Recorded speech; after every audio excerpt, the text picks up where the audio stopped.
Welcome back to another video. আবারও একটা নতুন রান্না নিয়ে চলে এসেছি। রান্নাটা হচ্ছে ছোলার ডাল।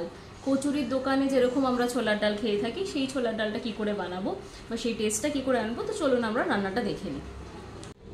দোকানের মতন ছোলার ডাল বানাতে তাহলে প্রথমেই আমাদের লাগছে ছোলার ডাল। এই বাটির এক বাটি ছোলার ডাল আমি নিয়েছি। এটাকে ভালো করে ধুয়ে নিয়েছি আমি।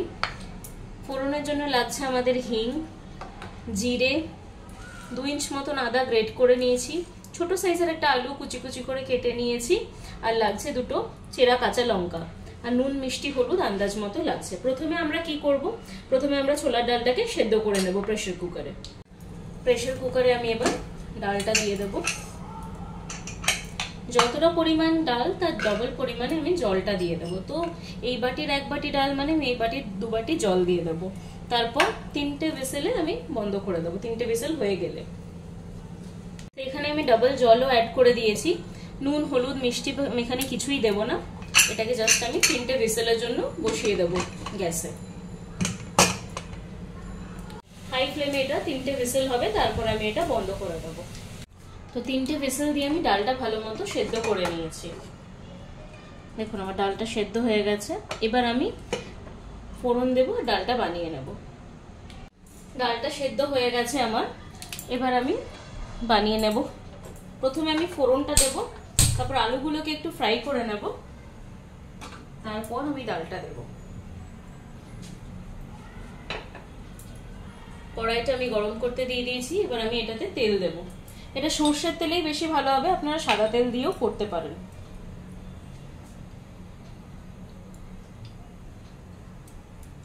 তো আমি এখানে সর্ষের তেলটা দিয়ে দিচ্ছি। বড় চামচে 3 চামচ মতন তেল দিতে হবে। আমার চামচটা যেহেতু ছোট তাই আমি একটু বেশি দিচ্ছি, মানে বেশি বার দিচ্ছি এটা।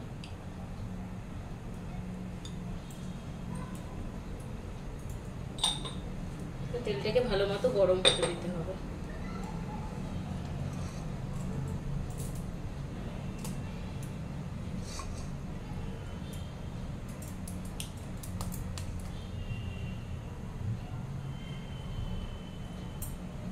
হাত দিয়ে একটু চেক করে নেব মাঝখানে তেলটা গরম হয়েছে কিনা।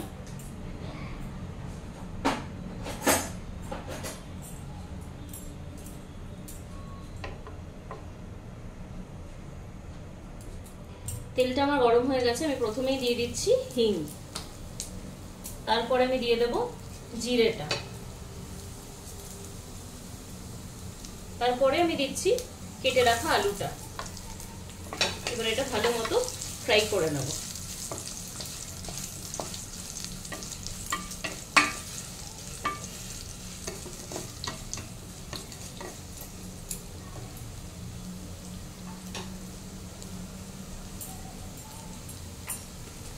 এটা একটু ভাজা হয়ে যাক, তারপর আমি একে একে নুন হলুদ মিষ্টি সেগুলো সব দিয়ে দেবো। আলুটা মোটামুটি ভাজা ভাজা হয়ে গেছে। আমি নুনটা দিয়ে দিচ্ছি। নুনটা আমি একেবারেই দেবো, যেহেতু ডাল সেদ্ধ করার সময় আমি একটু নুন দিইনি। তো এটা স্বাদ অনুযায়ী আপনারা দিয়ে দেবেন। এরপরে আমি দিচ্ছি হলুদ,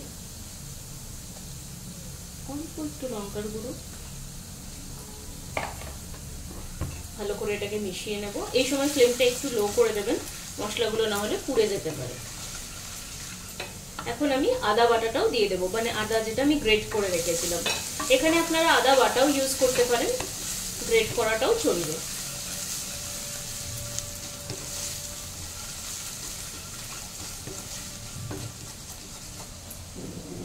এই সময় আমি কাঁচা লঙ্কা দুটোও দিয়ে দিচ্ছি। অল্প একটু চিনি আমি দেবো, ছোলার ডাল একটু মিষ্টি মিষ্টি ভালো লাগে।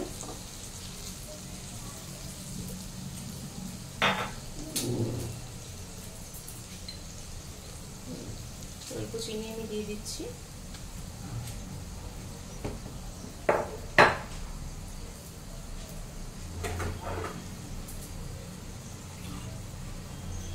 এই সময় সামান্য একটু জল দেব, যাতে মশলাটা লেগে না যায়।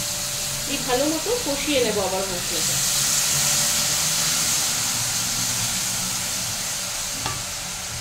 মশলাটা থেকে ভালো মতো তেল ছেড়ে গেছে। এবার আমি সেদ্ধ করে রাখা ছোলার ডালটা দিয়ে দেবো।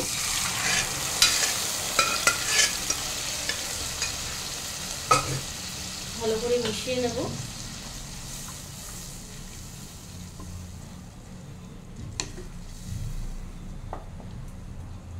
যতটা জল লাগবে সেই পরিমাণ অনুযায়ী আপনারা একটু জলটা দিয়ে দেবেন।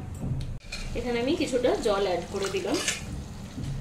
যেরকম কনসিস্টেন্সি আপনারা রাখতে চান ডালের সেই অনুযায়ী জলটাকে দেবেন।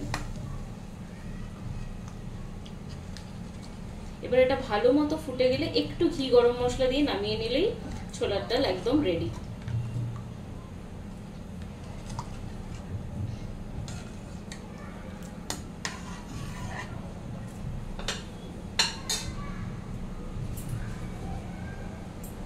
এটা ভালো মতো ফুটে যাক। তো দেখুন একটা ভালো মতো ফুটে গেছে, এই সময় আমি বন্ধ করে দেবো। এবার আমি একটু ঘি আর গরম মশলা দিয়ে দেবো। প্রথমে আমি একটু গরম মশলা দিয়ে দিচ্ছি, একদম অল্প। এবার আমি একটু ঘি দিয়ে দেবো।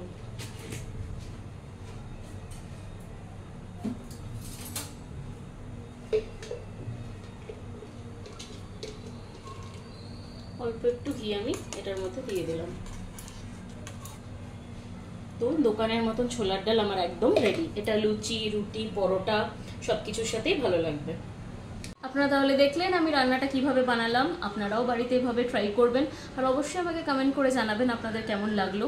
আমার চ্যানেলটাকে লাইক করবেন, শেয়ার করবেন, সাবস্ক্রাইব করবেন, ফ্রেন্ডস রিলেটিভসের মধ্যে অনেক বেশি শেয়ার করে দেবেন। সবাই খুব ভালো থাকবেন, সুস্থ থাকবেন। Bye bye.